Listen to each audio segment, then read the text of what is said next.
Bismillahirrahmanirrahim. Assalamualaikum warahmatullahi wabarakatuh. Alhamdulillah alladzi hadana li hadza wa ma kunna linahtadiya laula an hadana Allah. Asyhadu an la ilaha illallah wa asyhadu anna Muhammadar Rasulullah. Allahumma shalli ala sayyidina Muhammad wa ala ali sayyidina Muhammad. Amma ba'du. Masih sehat semuanya? Ada yang ngantuk? Ya. Kan salah satu cara untuk menjadi menonjol di sisi Allah itu adalah kita beramal di saat orang lain beristirahat. Nah itu dia. Jadi kalau orang lain beramal, kita beramal itu biasa saja. Tapi ketika orang lain istirahat, kita beramal, nah di situ, ya kan? Itu luar biasa. Sama juga luar biasanya ketika orang lain beramal, kita istirahat. Jadi kalau bisa kita pada saat seperti ini sungguh luar biasa ya. Hanya beberapa orang yang diberikan petunjuk oleh Allah yang masih mampu beramal soleh, apalagi mengkaji Al-Quran gitu. Nah mudah-mudahan kita menjadi orang-orang yang selalu diberikan petunjuk oleh Allah Subhanahu wa Ta'ala. Karena tidak semua manusia itu memang mampu mendekat kepada Al-Quran. Nah, tidak semua hati mau dan mampu menerima ya, keagungan dan kehebatan Al-Quran ini. Kalau dalam surat Al-Munafikun itu kan difirmankan Allah, seandainya Al-Quran itu diturunkan di atas gunung, ala jabalin, di atas gunung, la ra'aitahu khasyi'an mutasaddian, maka gunung itu akan takut, akan hancur berkeping-keping karena takutnya kepada Allah gitu. Dan ternyata memang tidak semua hati manusia ini mampu menerima ayat-ayat Al-Quran. Nah, yang ibarat mesin itu yang bandel-bandel lah yang sanggup gitu, untuk menerima itu. Ya, bersyukur Bapak Ibu sekalian masih bandel sampai saat ini. Entah pahit, entah getir, entah sakit, terus pokoknya diterima aja. Karena gunung saja hancur gitu. Bahkan diibaratkan dalam Al-Quran itu orang yang takutnya kepada Al-Quran itu seperti keledai yang takut kepada singa. Nah, itu di surat Al-Mudaththir. Coba dibuka surat Al-Mudaththir itu surat yang ke 74. Surat Al-Mudaththir ayat yang ke 49. Dimulai dari ayat yang ke-49. Surat Al-Mudaththir surat yang ke-74. A'udzu billahi minasy syaithanir rajim. Fama lahum 'anit tadhkirati mu'ridin ka'annahum humurun mustanfirah farrat min qaswarah. Udah ketemu? Om Ded? Ayat yang ke-49 ya. Pokoknya kalau yang sebelah kanan saya ini harus siap-siap, karena duluan baca terjemahnya ya. Arahnya ke kanan. Coba dibaca terjemahnya. Surat 74 ayat 49.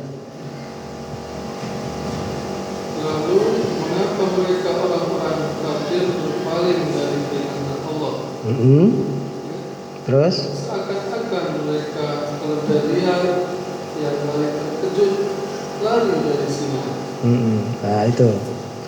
Jadi ada nggak keledai itu yang suka deket-deket singa?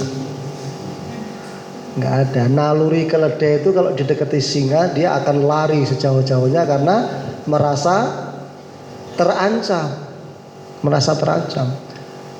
Apalagi ini disebutkan sebagai keledai liar. Jangankan singa gitu ya, mungkin kita juga manusia mendekat tuh dia akan lari. Apalagi singa yang datang.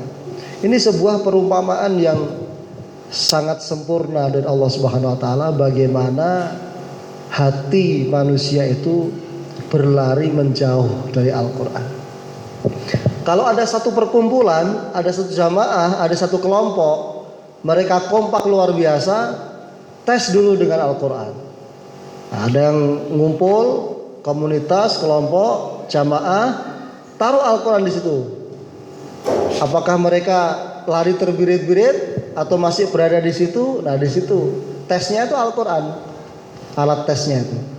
Maksudnya diletakkan Al-Qur'an di situ, dikajilah Al-Qur'an di situ. Jadi dimanapun ada kelompok, ada jamaah, ada komunitas, kalau tidak akrab dengan Al-Qur'an di situ, tidak perlu kita hiraukan, tidak perlu kita bergabung di tempat itu, karena itu adalah perkumpulan yang akan disesali manusia pada hari kiamat kelak. Kan manusia ini kalau berkumpul sering ya berkumpul ya, umat Islam berkumpul tiap malam Jumat itu berkumpul, wirid Jumat itu kumpul. Ya, cuman alat tesnya itu kan Al-Qur'an. Sampai-sampai ada ketika pengurus wirid itu usul, bagaimana kalau wirid kita ini kita kasih tausiah aja. Maka tokoh masyarakat mengatakan nggak usah Pak, nanti wiridnya bubar. Itu Al-Qur'an itu jadi tes bagi mereka itu. Ketika Al-Qur'an didatangkan itu seperti singa yang datang lalu mereka lari seperti keledai liar, maka itu bukan perkumpulan yang diharapkan ya, oleh Allah SWT. Bahkan sampai ini ya, inovasi dari pengurus wiridnya itu 4 pekan dalam 1 bulan, itu yang 3 ke rumah-rumah, yang 1 taruh di musola. Pas yang ditaruh di musola itu diisi tausiah. Nah itu nanti kalau pas di musola dia nggak pada datang, ya sedikit yang datang. Makanya itu menjadi perhatian kita, apakah berkumpulnya manusia tadi itu karena Allah atau karena selain Allah. Mungkin berkumpulnya karena makanan, bisa jadi. Jadi yang merekatkan mereka tuh makanan, kan ini naudzubillah ya. Gitu. Makanya sering kita renungkan gitu, kita pikirkan coba kalau seandainya wirid Yasin tuh nggak usah pakai makanan. Itu salah satu tes juga itu. Nah, nggak usah pakai makanan. Lama-lama nanti bridil itu habis. Nah, berarti yang merekatkan kan bukan Allah SWT. Begitu juga kita ini, nanti jangan perekat kita tuh makanan ya. Nanti kalau nggak ada makan siangnya nggak datang gitu kan. Nah, tapi Al-Qur'an lah yang merekatkan kita ini. Jangan sampai kita seperti yang digambarkan Allah ini, seperti keledai liar yang lari dari singa. Karena ada prasangka buruk dari keledai itu bahwa singa itu akan melakai dia. Jadi orang-orang yang ingkar kepada Allah itu berprasangka buruk kepada Allah. Nah, ya, seolah-olah Al-Qur'an itu akan bikin dia repot, akan membuat hidupnya itu susah, akan membuat bebannya makin berat. Nah, kita di lapangan dakwah kan sering menemukan tuh. Saya nggak mau ngaji itu karena takut tahu Pak, karena kalau tahu nanti nggak dikerjakan kan payah. Nah, semakin saya banyak tahu, semakin banyak yang harus dikerjakan itu. Pikirnya dia dengan tidak tahu itu selamat. Kalau memang dengan tidak tahu malah yang selamat, ya ngapain kita sekolah? Ngapain ada perintah menuntut ilmu? Diem aja udah jadi orang bodoh malah masuk surga kan kacau. Jadi yang tidak tahu itu tidak dibahas karena dia sudah pasti tempatnya, yaitu di neraka. Maka yang tahu inilah yang dibahas karena dia harus melaksanakan pengetahuannya, mengamalkan ilmunya itu. Itu yang punya peluang untuk masuk ke dalam surga gitu. Bukan kalau kita tidak tahu itu malah yang selamat. Kalau memang begitu hukumnya ya enak lah, kita nggak usah ngapa-ngapain aja masuk surga. Nanti kalau sholatnya keliru, terus harapannya malaikat memaklumi, kan saya nggak tahu kalau itu salah. Kalau dia berbuat dosa, kan saya nggak tahu ya Allah kalau itu dosa. Kira-kira alasan itu diterima nggak? Jadi alasan itu diterima karena tidak tahu, itu bijahalah dalam bahasa Al-Quran itu. Ketika seseorang itu memang dalam tahapan belajar. Kalau orang sedang belajar salah, itu pasti dimaklumi oleh gurunya, betul? Anak kita belajar salah, nggak apa-apa, besok diulangi lagi. Namanya belajar. Tapi kalau sudah berhenti belajar, nggak mau belajar kok salah, itu namanya menyalah. Menyalah itu menyengaja salah. Menyengaja salah berarti harus dihukum. Ada murid bapak ibu itu bisa, pinter, tapi dia menyengaja nulisnya salah-salah. Gitu. Siapa yang marah kayak kira-kira? Kayak gitu juga lah Allah Subhanahu Wa Taala. Kamu dikasih otak yang cerdas. Kalau membahas sepak bola aja mantepnya bukan main. Kalau membahas apa? Kalau ibu-ibu jilbab-jilbab, merek-merek, judul-judul sinetron, wah lincahnya bukan main. Kenapa ketika baca Quran itu berlibet-libet, ya kan? Ketika kamu mengatakan kebaikan kok jadi nggak ada yang bisa keluar. Itulah yang disebutkan sumun, bukmun, umyun itu. Jadi sumun itu tuli, umyun itu buta, bukmun itu bisu. Nah, jadi ketika bicara dunia banyak sekali dia bisa keluar karena yang di dalam dirinya banyak, memang banyak isinya. Tapi begitu bicara akhirat nggak ada yang bisa keluar. Tiba-tiba bukmun, tiba-tiba bisu. Kenapa ya? Karena memang nggak ada di dalam itu. Nah, gitulah. Jadi kultum itu sebenarnya Bapak Ibu, kita nggak usah aneh-aneh yang cari di mana-mana. Apa yang ada Bapak Ibu rasakan dalam hati itu yang dikeluarkan gitu. Dikeluarkan. Jadi gimana ya? Kultum itu seperti mengambil mutiara-mutiara yang terpendam lah. Di dalam diri ibu, dalam hati pikiran itu banyak sekali yang terpendam itu. Jadi istilahnya bakatnya itu betul-betul terpendam gitu. Karena terlalu dalam sehingga keluarnya susah. Makanya kultum itu. Apa yang ibu ketahui dari pengajian ini sampaikan. Apa yang ibu rasakan sampaikan gitu. Kalau kita cari materi kan itu menambah lagi sehingga menambah dalam lah. Malah menambah padat isinya tambah. Makanya sulit ya. Nah, yang di dalam itu keluarkan. Karena ilmu itu bertambah apabila diberikan. Kalau harta kan secara lahiriah berkurang ketika diberikan. Ketika diberikan orang lain itu kurang harta. Tapi kalau ilmu ketika dikeluarkan dia semakin bertambah. Baik Bapak Ibu sekalian, kita lanjutkan kajian kita yaitu surat Al-Asr, bahwa semua manusia itu dalam kerugian kecuali orang yang beriman dan beramal soleh. Saling menasihati dalam kebenaran, saling menasihati dalam kesabaran. Saya ingin mencoba untuk memperdalam tentang makna daripada kerugian, dan bahwa orang yang beriman dan beramal soleh itu yang tidak terkena kerugian. Yang pertama, kerugian itu adalah derajat yang paling rendah ya, asfala safilin. Itu berada dalam surat At-Tin. Coba surat At-Tin, itu surat yang ke-95 ayat yang keempat ya, surat At-Tin surat yang ke-95 ayat yang keempat. Allah berfirman, "Tsumma radadnahu asfala safilin illalladzina amanu wa amilus sholihat." Kemudian kami akan mengembalikan manusia itu dalam derajat yang paling hina, yang paling rendah, kecuali orang yang beriman dan beramal soleh. Ini kan redaksinya hampir sama tadi dalam surat Al-Asr, bahwa sesungguhnya manusia itu dalam kerugian kecuali yang beriman dan beramal soleh. Maka bisa kita pahami bahwa kerugian yang pertama ini disebutkan adalah menjadi derajat yang paling rendah. Memiliki derajat yang paling rendah itu sebuah kerugian. Ya, sebuah kerugian. Karena apa? Karena manusia itu pasti menyenangi kehormatan. Manusia itu mengejar, menginginkan, mendambakan, merasa tentram hatinya apabila mendapatkan kehormatan.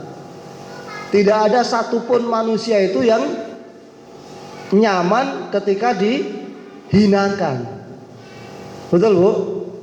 Kita boleh hina, tetapi tidak mau dihina. Ya kan? Kita kan juga mimma immahin. Jadi manusia itu kan diciptakan dari air yang hina gitu. Jadi secara otomatis ya sifat dasar kita ini sebenarnya hina dalam ini ya.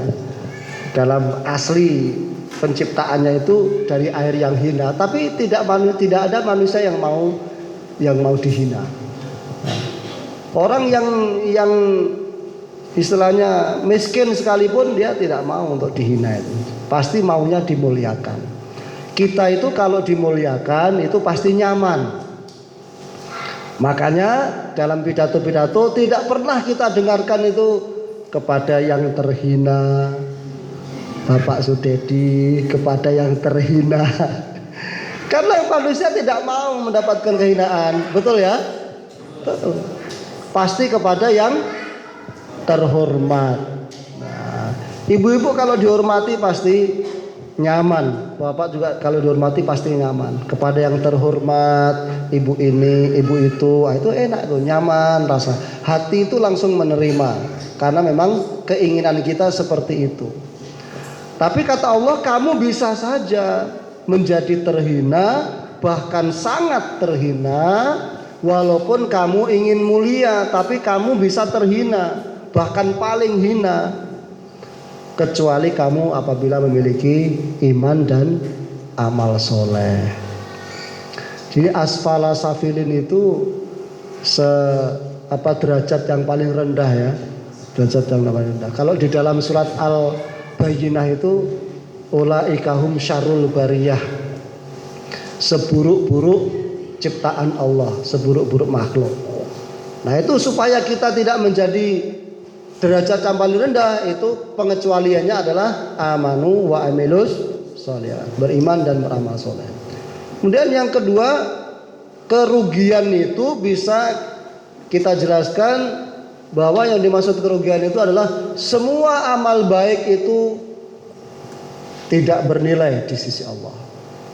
Ya, itu kan sebuah kerugian yang sangat luar biasa. Ya, semua amal baik itu tidak dinilai oleh Allah. Jadi semua manusia beramal baik tidak dinilai oleh Allah kecuali yang beriman dan beramal soleh. Bisa kita lihat penjelasannya di dalam Al-Quran yang kita tadi bertilawah bersama-sama, yaitu berada di surat Ibrahim, surat yang ke-14 ayat 18. Pak Broto silakan dibaca artinya.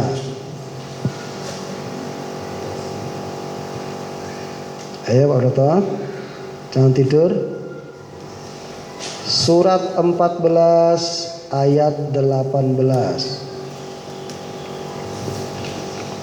A'udzu billahi minasy syaithanir rajim. مثل الذين كفروا بربهم أعمالهم كرماد اشتدت به الريح في يوم عاصف لا يقدرون مما كسبوا على شيء ذلك هو الضلال البعيد. Yang keras Pak Broto. Dan kami pasti akan menempatkan. Loh. Minum dulu Pak Broto. Ayat yang ke-18. Perumpamaan orang yang ingkar kepada Tuhannya, perbuatan mereka seperti abu yang ditiup oleh angin keras pada suatu hari yang berangin kencang, Mereka tidak kuasa mendatangkan manfaat sama sekali dari apa yang telah mereka usahakan di dunia. Ya. Demikian itu adalah kesesatan yang jauh. Ya. Coba sekali lagi Pak Muri dibaca yang keras. Perumpamaan orang yang ingkar kepada Tuhannya, perbuatan mereka seperti abu yang ditiup oleh angin keras pada suatu hari yang berangin kencang. Mereka tidak kuasa mendatangkan manfaat sama sekali dari apa yang telah mereka usahakan. Apa yang telah mereka usahakan di dunia. Yang demikian itu adalah kesesatan yang jauh. Ya, inilah kerugian yang betul-betul rugi itu. Perbuatan baik tapi tidak dinilai di sisi Allah. Ya, tidak dinilai di sisi Allah. Jadi dijelaskan nanti di akhirat itu orang-orang yang tidak membawa iman itu dinampakkan pahala-pahala kebaikannya, pahala-pahala perbuatan kebaikannya. Karena orang yang tidak beriman itu juga pasti pernah berbuat baik, membantu orang lain, gotong royong, berbuat baik, bahkan mungkin ada yang membangun masjid, ada yang mengaspal jalan, membuat sumur, banyak manfaat itu. Dinampakkanlah pahalanya yang sangat besar itu. Tapi kemudian oleh Allah ditiup ya, di haba ammanthura, ditiup itu pahala itu seperti kita meniup debu yang nempel di tangan itu. Langsung hilang semuanya. Nah, disitulah penyesalan yang sangat luar biasa. Ini ayat ini menjelaskan seperti itu. Jadi seperti debu yang menumpuk di suatu hari yang sangat panas, lalu debu itu hilang tanpa bekas karena kena tiupan angin yang sangat kencang.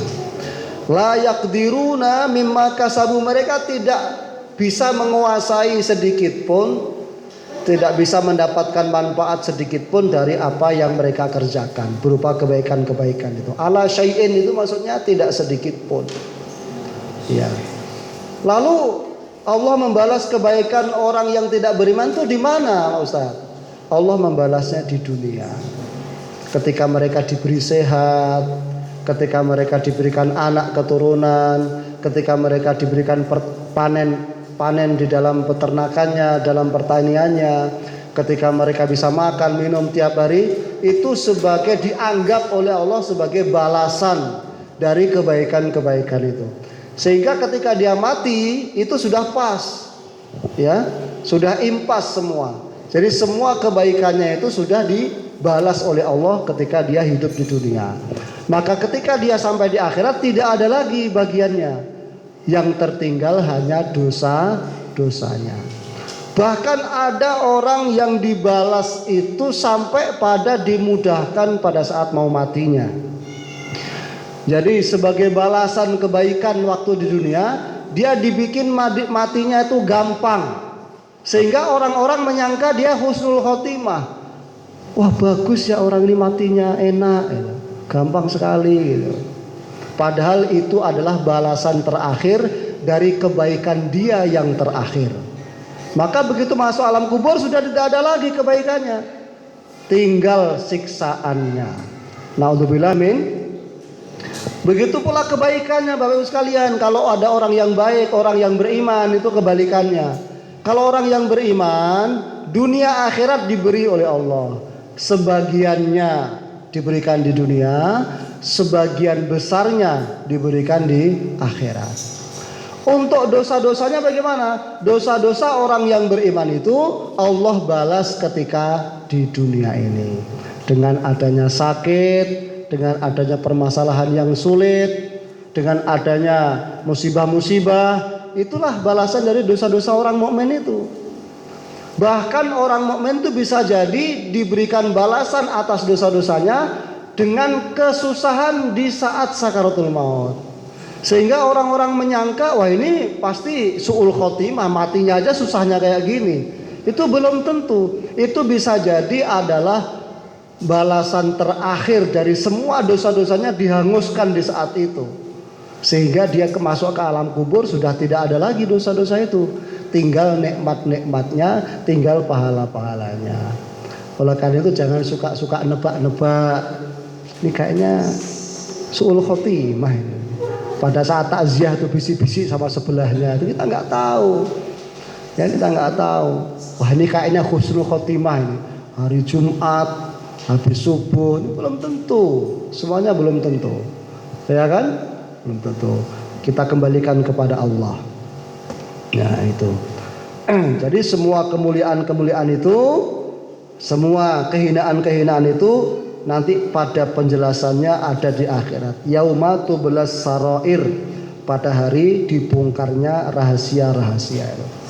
Jadi bisa kita pahami bahwa khusrun atau kerugian yang dimaksud di dalam surat Al-Asr itu adalah ditolaknya semua kebaikan-kebaikan di sisi Allah.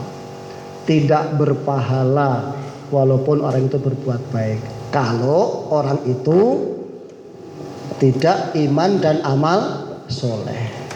Kan di sini tadi masalul ladina kafaru bi rabbihim a'maluhum. Nah itu. Jadi amalnya orang yang kafir itu seperti debu yang ditiup angin pada hari yang sangat panas. Naudzubillah min dzalik. Kemudian yang berikutnya yang dimaksud dengan kerugian itu adalah azab dari Allah Subhanahu wa taala. Ya. Sesungguhnya manusia di dalam kerugian itu adalah adanya azab dari Allah Subhanahu wa taala. Ya udah rugi-ruginya rugi itu azab itu. Yang di akhirat ya. Surat 84 ayat 20. Surat Al-Mudassir tadi ya. Bukan 84, surat Al-Insyiqaq. Ya betul. Surat Al-Insyiqaq ayat 20. Pak Redi coba dibaca. Mengapa mereka tidak mau beriman? Terus Dan apabila Al-Quran dibacakan kepada mereka tidak mau bersujud. Orang-orang kafir itu menistakannya. ya. Dan Allah lebih mengetahui apa yang mereka sembunyikan di dalam hati mereka. Maka sampaikanlah kepada mereka ancaman azab yang pedih. Ya. Kecuali orang-orang yang beriman dan mengerjakan kebajikan, mereka akan mendapat pahala yang tidak. Ya. Di sini ada illal ladzina amanu wa amilus sholihat. Ya, kecuali beriman dan beramal soleh itu tidak mendapatkan itu. Mendapatkan apa? Azab. Apa sebabnya? Mereka tidak mau tunduk kepada Al-Quran. Ya, fama lahum la yu'minun. Apa yang membuat mereka itu tidak beriman? Apa sih yang membuat mereka tidak beriman itu? Minta mukjizat sudah. Ya kan? Apakah itu sebuah kebenaran? Tinggal direnungkan sendiri. Apakah itu dari jin? Ya tinggal diperhatikan. Apakah ada tanda-tanda Nabi Muhammad itu kemasukan jin? Apakah ada tanda-tanda Nabi Muhammad itu seperti orang gila? Ya kan? Fama lahum la yu'minun. Apa yang membuat mereka itu tidak mau beriman? Nah ini nadanya seolah-olah keheranan, maksudnya adalah karena saking bandelnya ya, saking kerasnya hati orang-orang yang tidak mau beriman itu. Ya sama dengan yang kita sekarang ini, apa yang membuat mereka itu tidak mau mengkaji isi Al-Quran? Masalahnya itu loh apa? Wong mereka juga katanya orang Islam. Kalau ditanya kitab sucinya apa ya katanya Al-Quran. Kenapa mereka tidak mau gitu? Fama lahum la yu'minun. Mengapa mereka tidak mau mempercayai setelah ditunjukkan dalil-dalil semuanya? Harusnya ketika mereka itu menyadari bahwa tidak ada pintu, tidak ada celah yang membuat mereka ragu, seharusnya mereka yakin. Kan Al-Quran ini menantang manusia ya Bapak Ibu ya. Pertama itu ditantang untuk bi asyri suwarin, untuk membuat 10 surat. Coba kamu buat 10 surat yang sama dengan Al-Quran. Ya nggak sanggup. Akhirnya diapakan oleh Allah. Pertama itu bukan 10 surat. Pertama yang semua Al-Quran. Ya. Qul la in istama'al insu wal jinnu itu. Kumpulkan semua manusia, kumpulkan jin ala ayatu bimatli hadzal Quran. Bimitli hadzal Quran untuk membuat yang semisal Al-Quran ini. Kumpulkan manusia, kumpulkan semua jin untuk membuat yang sama dengan Al-Quran. Ketika tantangan itu tidak ada yang berani untuk menjawabnya, Allah turunkan menjadi 10 surat. Bikin 10 surat saja, nggak usah 114 surat. Bikin 10 surat saja yang kualitasnya semisal dengan Al-Quran. Ketika mereka juga tidak mampu, padahal mereka itu orang Arab, Arabiyun. Kalau kita yang ditantang nggak mampu gitu ya wajar, orang sampean nggak ngerti bahasa Arab. Orang Arab itu yang ditantang, yang bahasa Quran itu dari mereka diambil. Huruf-hurufnya ada sama mereka. Huruf alif sampai ya itu mereka ada semua hurufnya itu. Jadi dengan huruf yang sama Al-Quran bisa terbuat seperti ini. Firman Allah bisa dikumpulkan menjadi sangat luar biasa. Mereka memiliki juga huruf-huruf itu. Coba dengan bahannya kan ada sama kamu semua. Bikin 10 surat aja. Kan alif, ba, ta, sa, jim. Bukan ada kok huruf dari yang di luar planet sana dimasukkan. Enggak, hurufnya ada sama kamu semua itu.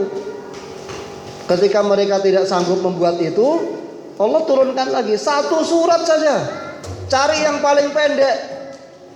Inna atau ina kan 3 baris itu, 3 ayat. Bikin yang 3 ayat yang kualitasnya sama. Itu dalam surat Al-Baqarah kan bisurah, faktu bisurah, maka bikinlah 1 surat saja. Katanya nggak, manusia itu nggak bisa. Nah sekarang kalau kamu nggak bisa, terus tidak kamu temukan celah untuk bisa meragukan Al-Quran, famalahum la yu'minun. Terus yang membuat kamu tidak percaya ini apa? Makanya Allah katakan dalam surah Al-Baqarah itu fahya waquduhan nas wal hijarah. Kamu itu seperti batu yang nantinya manusia dan batu itu yang menjadi bahan bakar api neraka.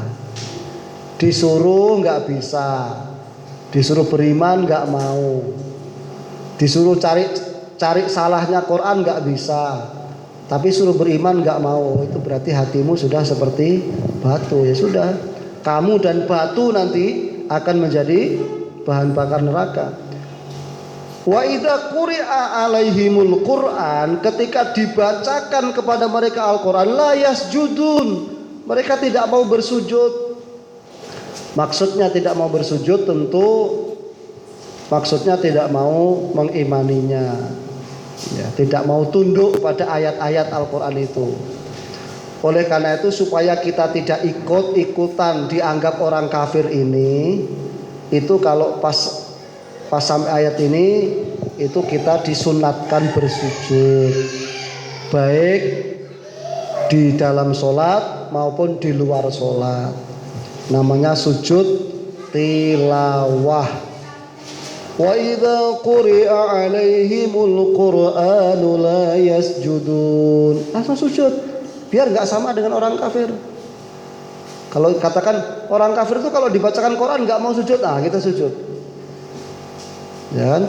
Tapi nanti tadi saya mau sujud sendirian, nanti takutnya dibilang aneh sama Bapak Ibu, dan ini hukumnya sunat, nanti pada saat memungkinkan sampai sujud. Ya, walaupun sedang sholat, walaupun di luar sholat. Kalau sampai ke ayat ini, namanya sujud tilawah. Ya, sujud tilawah. Sedang berdiri sholat, tahajud atau sholat isya atau sholat apa, baca ayat ini sampai wa idza quri'a 'alaihimul Qur'anu la yasjudun. Allahu Akbar, langsung sujud. Enggak pakai rukuk, enggak pakai i'tidal, langsung sujud. Habis sujud langsung berdiri lagi. Lanjutkan. Balil ladzina kafaru yukadzibun, gitu ya.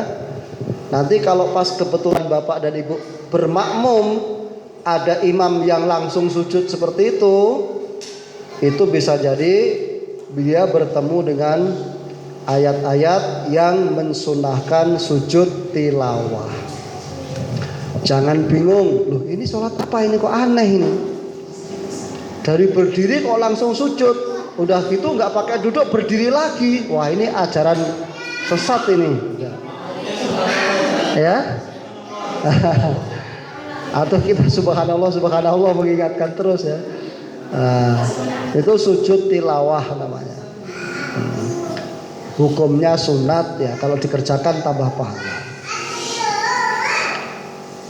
Bacaannya bagaimana Pak Ustadz? Bacaannya seperti bacaan sholat atau dengan bacaan khusus, apa namanya itu, sajadah wajhiyan ladzi khalaqahu wa saqqa samahu wa basarahu bi haulihi wa quwwatihi fatabarakallahu ahsanul khaliqin.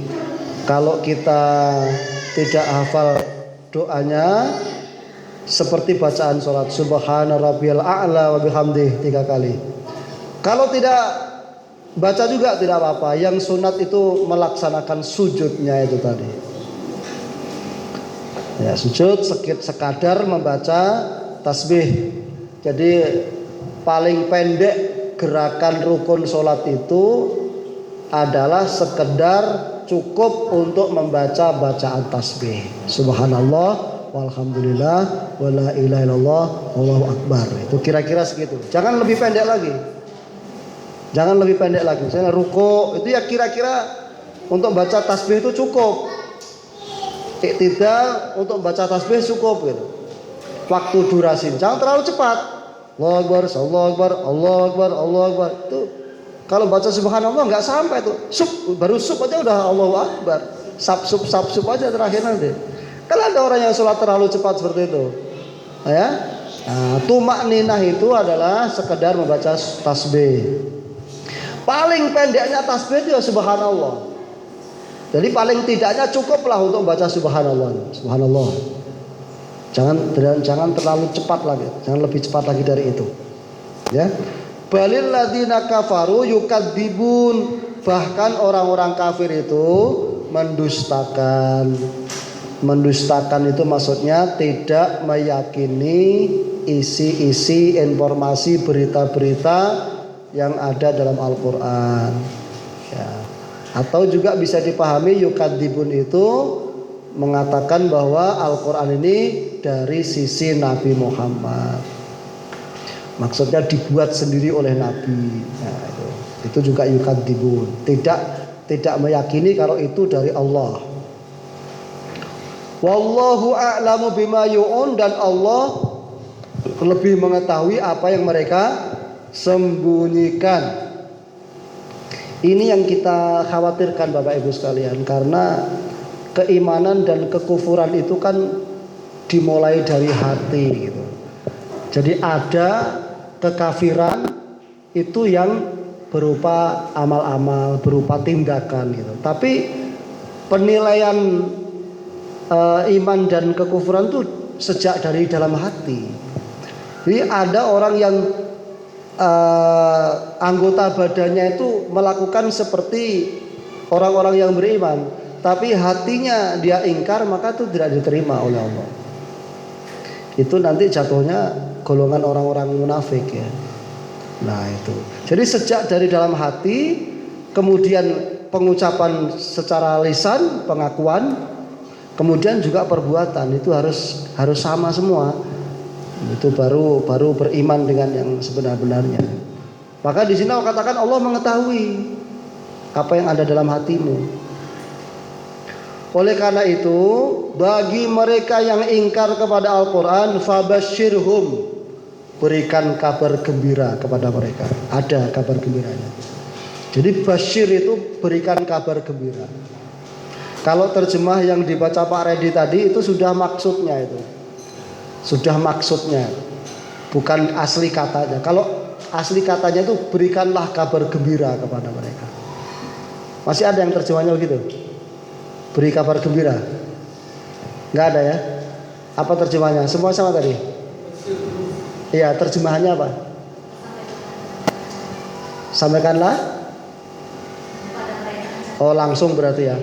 Itu anunya, istilahnya langsung maknanya. Kalau fabasyir itu arti katanya adalah berikanlah kabar gembira. Tapi kabar gembiranya itu azab yang pedih gitu. Makanya itu langsung maknanya, langsung ya ditulis di situ maknanya. Kabar gembiranya langsung dibuang. Karena supaya kita langsung bisa memahami. Tapi kalau dari ilmu sastranya itu sangat melecehkan itu. Berikan kabar gembira, tapi kabar gembiranya azab gitu. Itu kan dengan maksud merendahkan. Allah itu gantian mentertawakan mereka. Ketika mereka mentertawakan ayat Allah, maka Allah pun mentertawakan mereka. Ada kabar gembira bagi kamu. Apa kabar gembiranya? Azab. Itu sebenarnya kabar gembira apa kabar buruk?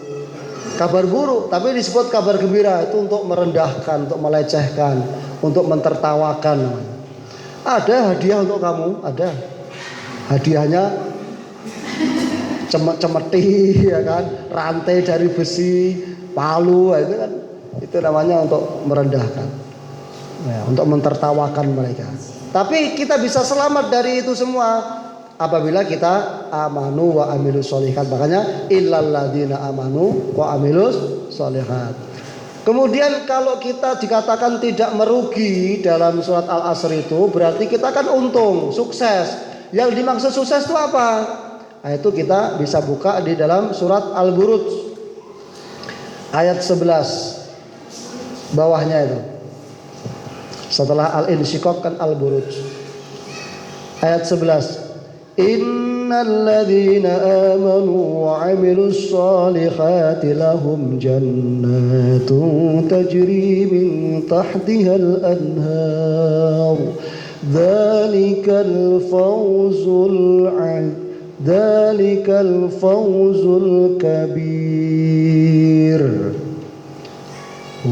Nung baca artinya. Sungguh orang-orang yang beriman dan mengerjakan kebajikan, mereka akan mendapat surga yang mengalir di bawahnya sungai-sungai. Itulah kemenangan yang agung. Ya. Jadi tidak rugi berarti untung. Apa untungnya itu? Lahum jannat. Mereka akan mendapatkan surga-surga. Tajri min tahtil anhar, yang mengalir di bawahnya sungai-sungai. Ada berapa sungai dalam surga? Kan sungai-sungai. Anhar itu berarti jamak. Jamak itu kalau bahasa Arab 3 ke atas. 3, 4, 5 seterusnya itu jamak. Kalau mufradnya atau bentuk tunggalnya naharun. Nahar itu sungai satu. Anhar itu sungai-sungai yang banyak. Berarti ada berapa? Banyak. Ada berapa? Di dalam Al-Quran disebutkan ada 4 sungai. Nah, bisa diketik itu di Androidnya. Coba bukan gitu ngetiknya. Lezat untuk yang meminum. Lezat aja lah. Atau enak ya. Ladatal lisyaribin itu ada. Ada nggak lezat di situ? Kalau tidak ada lezat berarti enak. Atau susu. Susu juga bisa diketik susu.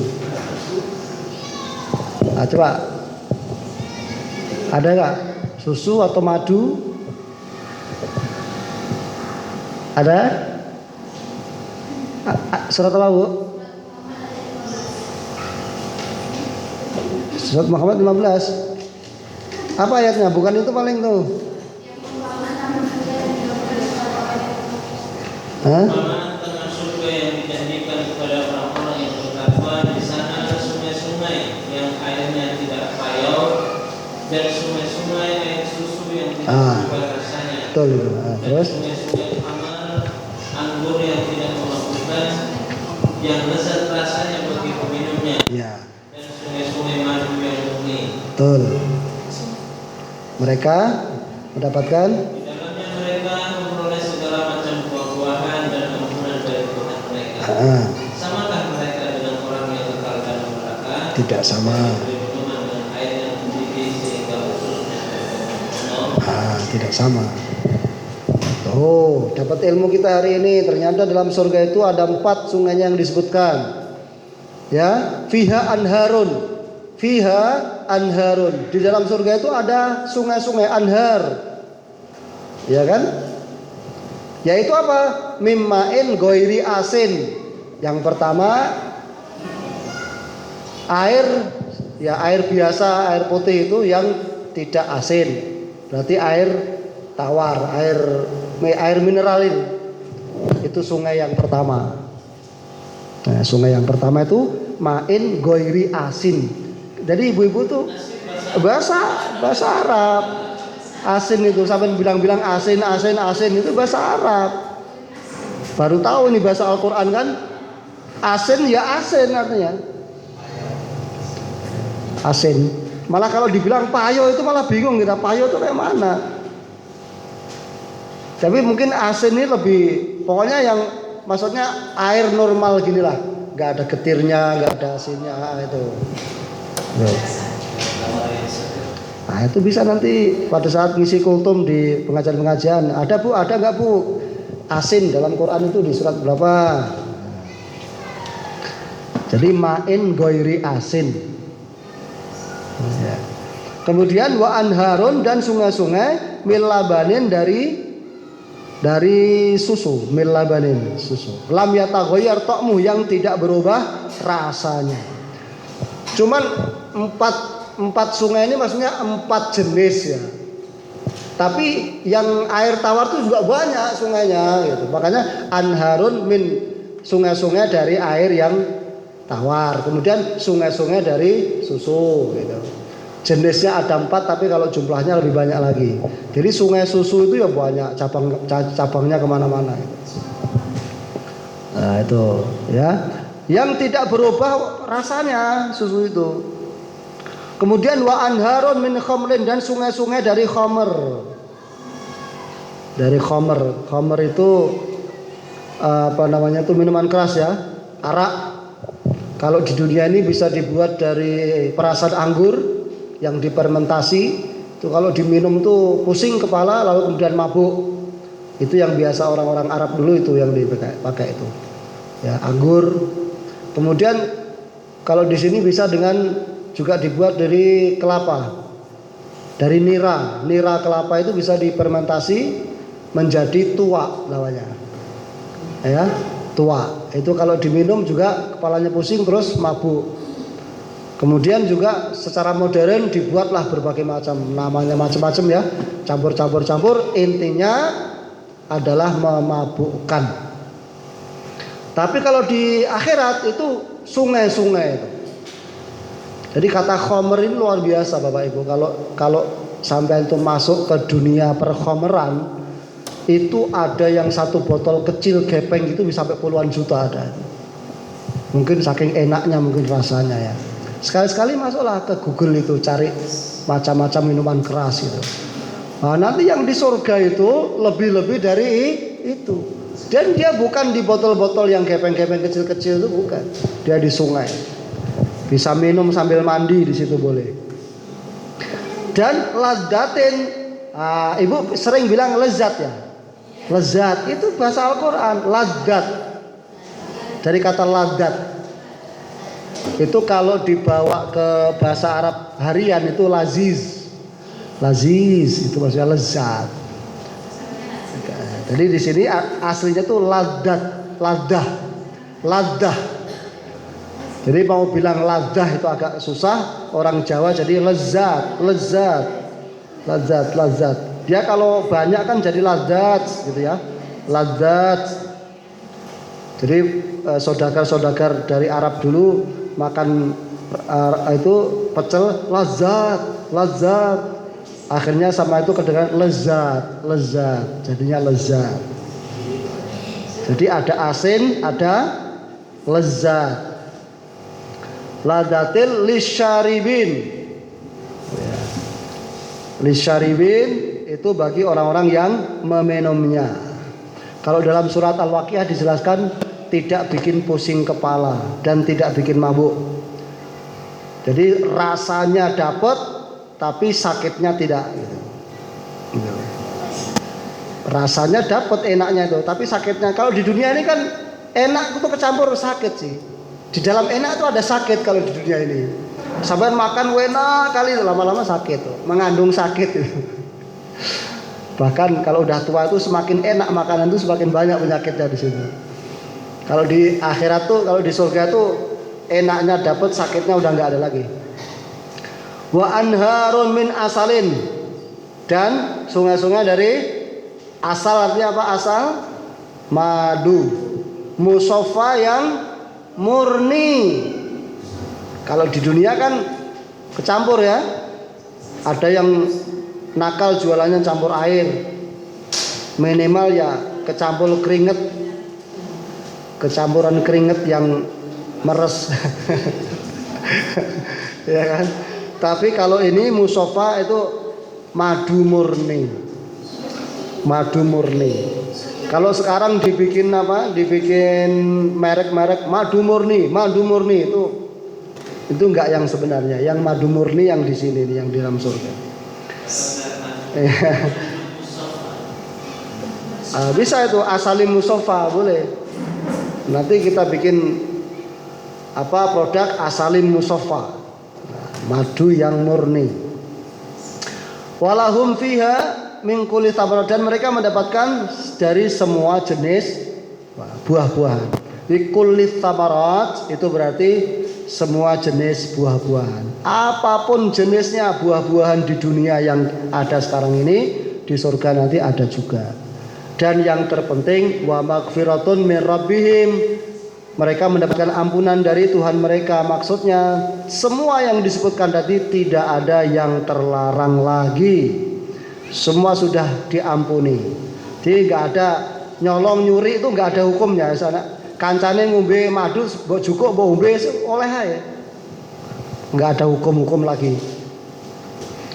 Nah itu jadi sudah dapat ampunan dari Allah Subhanahu wa taala. Tidak ada lagi yang dilarang di situ. Apakah keadaan yang demikian itu kaman huwa khalid finnar? Apakah kamu samakan dengan yang kekal di neraka? Ya nggak sama. Itu dalam keadaan rugi dia kok. Wasuku, dan mereka diberi minum ma'an dari air hamiman yang sangat panas. Faqatta'a, karena minum air yang panas itu faqatta'a, maka terputus-putuslah ya, maka terputuslah am'a'ahum, usus-ususnya ya. Apa itu di situ? Terputus apanya? Ususnya kan? Nah, usus. Saking panasnya itu ususnya terputus.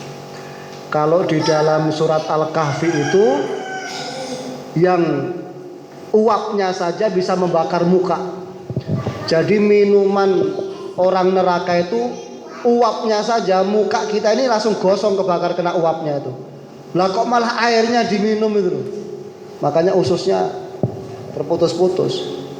Kalau kita di dunia ini kan minum kopi ada uapnya itu, tapi nggak sampai membuat kita terbakar muka kita itu. Itu pun kalau baru bikin kopi panas-panas itu sampai minum, jontor mulutnya itu, jedir langsung mulutnya. Padahal asapnya itu tidak sampai membakar muka kita. Apalagi minuman di sana itu asapnya saja membuat terbakar mukanya itu, apalagi minumannya. Nah itu sebuah kerugian yang sangat luar biasa. Maka orang-orang yang beriman dan beramal soleh, mereka lah yang tidak akan rugi. Di dunia dapat rezeki, karena rezeki itu sudah ditentukan. Mau kafir, mau mukmin sudah ditentukan semua. Jadi pasti dapat rezeki di dunia. Di akhirat dapat surga. Makanya fabasyiril mukminin, berikan kabar gembira. Kalau untuk orang yang beriman baru sebenarnya, baru kabar gembira betulan. Ya. Di dunia rezekinya dicukupi, di akhirat dikasih surga. Terus apa yang membuat kamu itu sedih, membuat kamu stres itu apa? Ya gantian bingung ini, gantian nanya Allah itu. Apa yang membuat kamu itu bingung? Orang mukmin itu la khaufun alaihim, tidak ada rasa takut pada mereka. Walahum yahzanun, dan tidak ada rasa bersedih hati. Dan itu juga salah satu ciri wali-wali Allah. Orang-orang yang dekat kepada Allah itu dia tidak merasa takut dan tidak merasa khawatir, tidak merasa sedih dalam kehidupan dunia ini. Caranya adalah kita beraktivitas di dunia tapi hati kita menuju Allah Subhanahu wa taala. Nanti baru ada bagian terakhir dari surat Al-Asri, yaitu watawasau bil haq watawasau bis sabr. Itu kita kasih satu season lagi untuk yang watawasau bil haq watawasau bis sabr.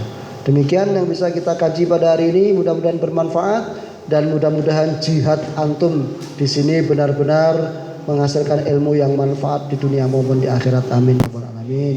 Demikian, kurang lebihnya mohon maaf. Wallahul muwafiq ila aqwamit thoriq. Assalamualaikum warahmatullahi wabarakatuh.